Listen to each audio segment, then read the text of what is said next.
great falling away will come first. The antichrist will come second. Then the rapture will be third.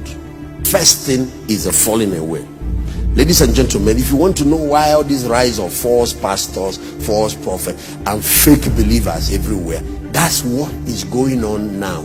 Is the prelude to the rise of the beast. Because when the beast come, people have to agree with him, especially Christians. He is not going to gain global power without their support.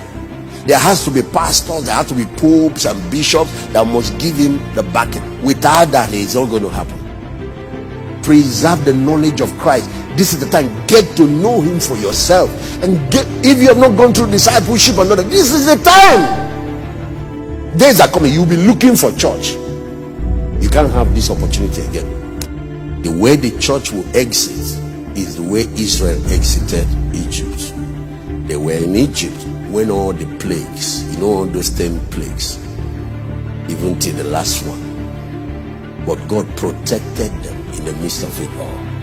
And after all of that, God removed his people out of Egypt and sent them to the promised land. That's how it's going to happen again. Now that we have the time, my friends, rise up now and begin to preach the gospel. Now we still have the time. Days are coming. You can't hold service.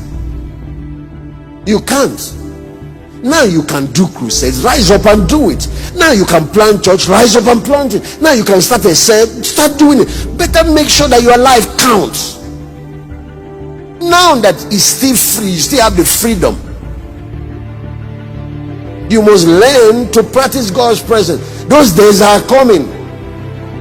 We've been taking pastors for granted, church service for granted. Hey. You're going to have to be your own pastor. You're going to have to pastor your children. Let me talk to us today.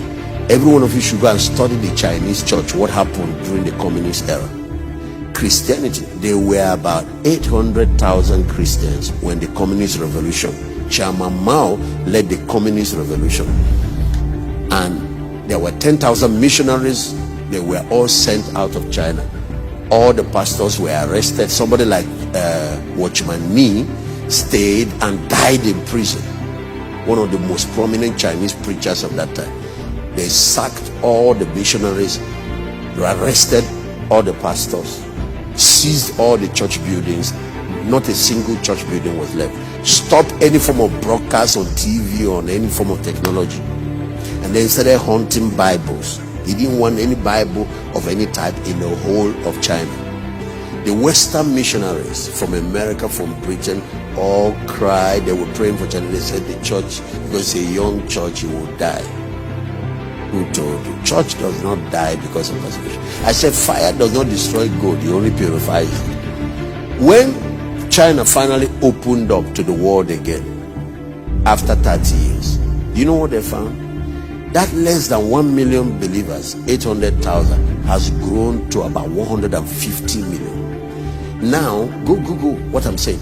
The Christians, evangelical born-again Christians in China are more than all the people in the Communist Party. The Communist Party has about 90 million people. The church grew when it went underground.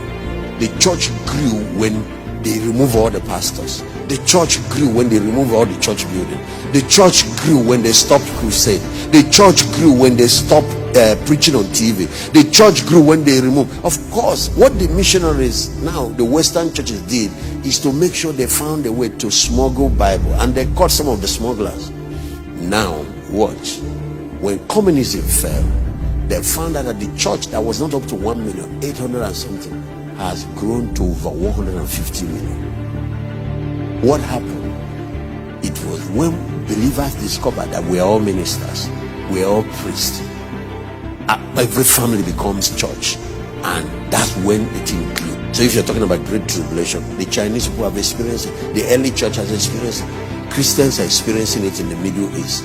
One of the fastest growing church now is happening in Iran.